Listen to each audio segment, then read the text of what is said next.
Yo, what's up, guys? Dante here, back with another video. Today's video is going to be a recap of the picks I made Friday night, Saturday morning, whatever you want to call it. So I'm going to recap these four games, as you can see on my tabs up here. First game, we're going to start with Jackson State, Texas State. Now, I had this as a blowout. My final score I picked was 47-17. I got to give a lot more credit to both teams because I was completely off. I did not expect Texas State to put up almost 80 points. But Jackson State, they showed some resilience. They put up 34. I gave them 17. They doubled it. So, shout out to them. For all you gamblers out there, I was able to find this right before the video. So apparently the money line was 17. So they had Texas State about 17 and a half. They obliterated that. And the over under was 61. So they had 100. Oh my god, I can't add 111. So yeah, if you picked the over or you bet the money line, you good. You made some money. Shout out to Caesar Sportsbook. Second will be Central Michigan and Notre Dame. Like I said in the last video, Hartman's going to put up some more impressive numbers. 330 for three tubs. Estamine put up 176 on the ground with one touch. He did his thing. They did their thing. Tyree had two for 80. Jesus. And a touchdown. He averaged 44 yards a touch. Cool. These two games I did not get a chance to see, unfortunately. But I pretty much knew what was going to happen.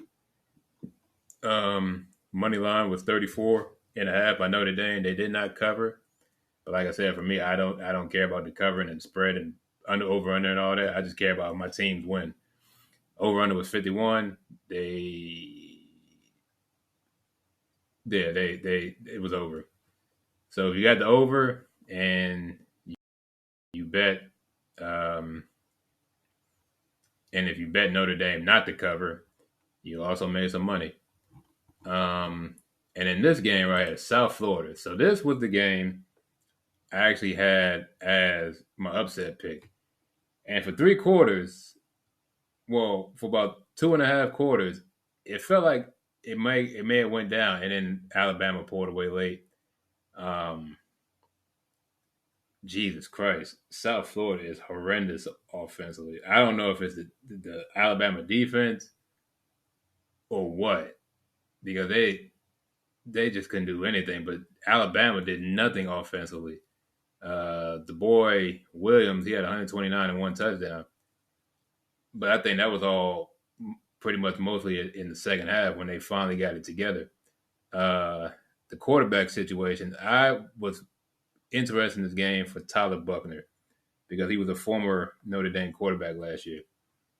And part of the reason why I picked the upset was because you don't know what their quarterback situation is, and it's not at home. I think if this had been a home game, I think they would have been able to mask some of those inefficiencies by the quarterback play, and this probably would have been a lot worse. But kudos to South Florida, though. They played hard in holding these boys to 17. So, yeah. None of this happened. So, the money line was 34.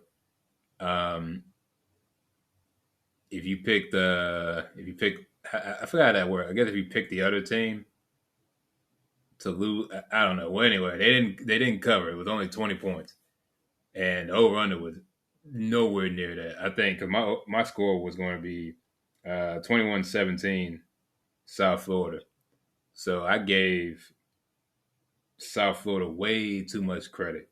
But I was right with the 17 for Alabama. But yeah, this was a S show, if you will, just ugly. Yeah, disgusting. Anyway, in the final game, the biggest game that everyone was most excited for was Colorado State. Now, in my previous video, um, I was probably one of the few people that didn't fall into that trap of, oh, this is going to be some big old blowout. I was somewhat right. It was a very close game. Actually, Colorado State was up by double digits going into the fourth quarter. Or no, they were up. No, at one point in the fourth quarter. Excuse me, they were up double digit points. Um, and then they came back and won in overtime. Um, I had the score at 45-20, and I was close with Colorado. They put up 43, but shout out to Colorado State. Colorado State played hard. Incredible. It was an incredible game, man. That Fowler, was it Nicolosi? That boy put on a show. T. Horton is that boy. He may mess around and play on Sundays. I don't, but just judging off the game I watched on Saturday night, but there was just so much defensively. Like I said, Colorado defensively is atrocious. They can't stop the run, and then they let that guy, the Horton kid. He had 16 receptions. A good chunk of them jumps were like 3 yard in routes that he just ran middle of the field every time. No one in the middle of the field. He would throw the ball, catch it. He runs 6, 7, 8 yards every time. He was just racking up yards. They never, uh,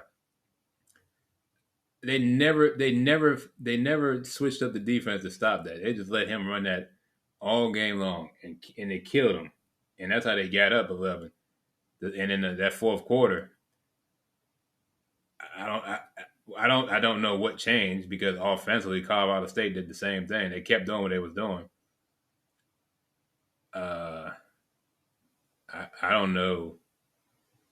I guess just the tide changed and they got it together offensively and defensively. They they hunkered down and I guess break don't bend don't break. So this game, they had Colorado by 23. That did not happen at all. Um, and the over under was 63, and so they went with the over. Um, yeah, Shedeur, he did put on another show, 348, 4 touchdowns, an interception. Um, Final thoughts. Um, I guess final thoughts for these 4 games. I don't know. I think Texas State can mess around and win the Sun Belt, possibly as of right now.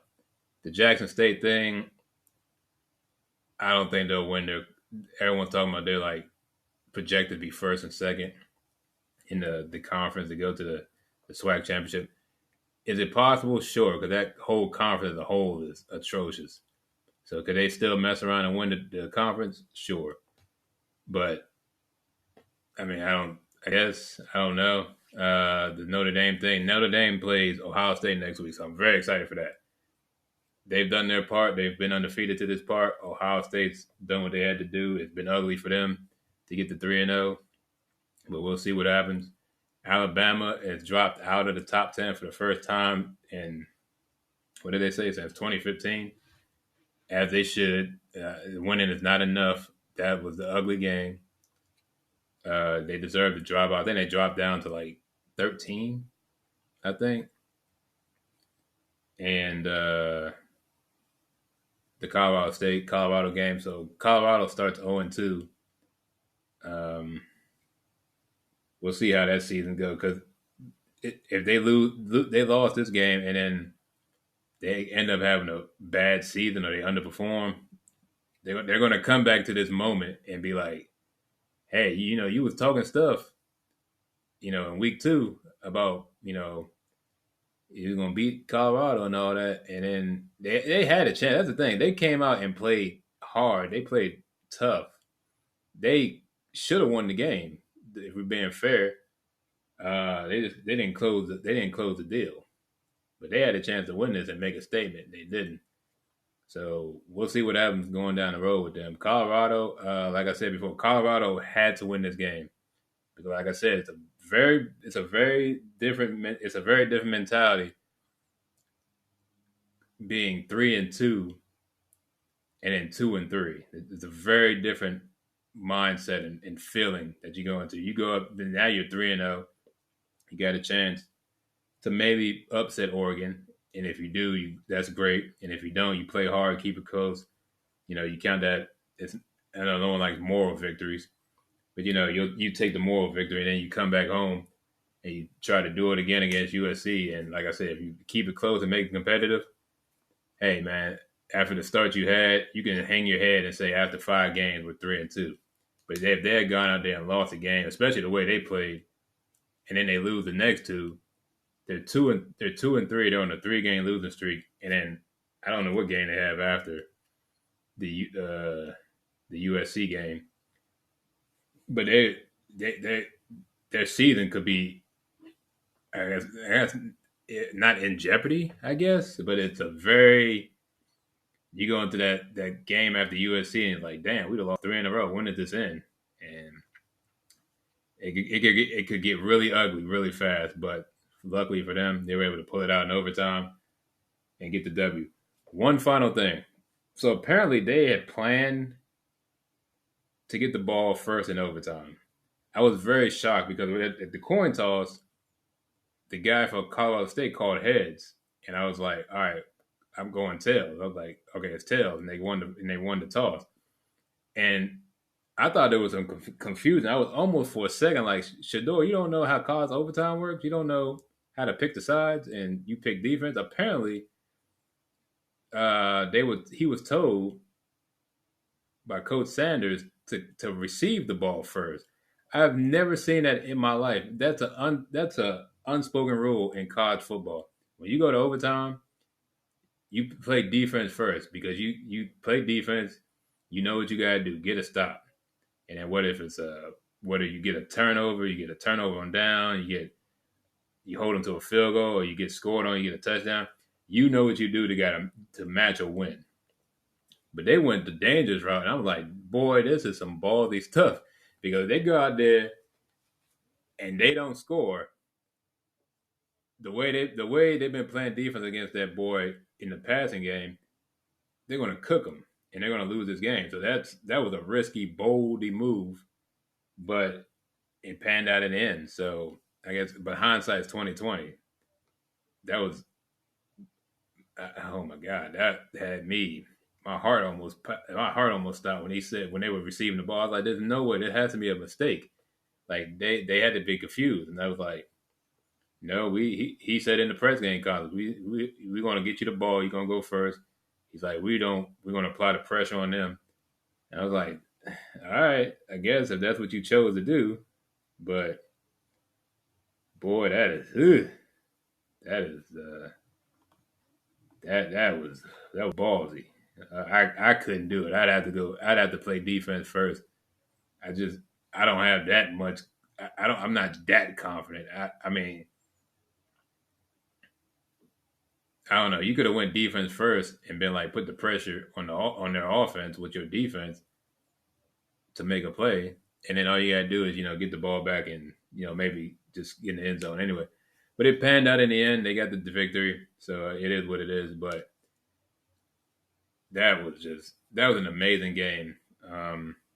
It's all them people out there that's like, oh, I'm gonna stay up till 1 o'clock, 2 o'clock to watch a football game. I'm like, bruh, you can't talk about the team all week, be all rah rah, cheer for the team, and then talk about you ain't gonna stay up and watch the game. Come on, dog. Like, get off that, bruh. Get off that, bruh. That's some phoniness, bruh. If you love football, true college football fans, they don't care. They'll stay up and watch that game. It's a Saturday night. Tomorrow's Sunday. You ain't going nowhere. You ain't going to church. So you got nowhere to go. Are you going to the club? You going to party? You going to be up anyway. Shoot, might as well stick around and watch the game. This is probably the best West Coast college football game I've watched in years. Probably the last game I can remember that was on this late that I watched was probably them Hawaii games back in like 2007 with Colt McCoy. Shout out to him, rest in peace. I mean, not Colt McCoy, excuse me. Jeez, Colt Brennan, excuse me. Colt Brennan, not Colt McCoy, Colt Brennan. back in the day with that Hawaii team who went on that magical run. I stayed up every night to watch them games. That stuff was just fun, and this Colorado stuff is gonna be very fun. Um, so yeah, those are my thoughts on those 4 games. Thank you for watching. I hope you enjoyed. Let me know if you checked out any of these games, and yeah, I'll see you guys in the next one.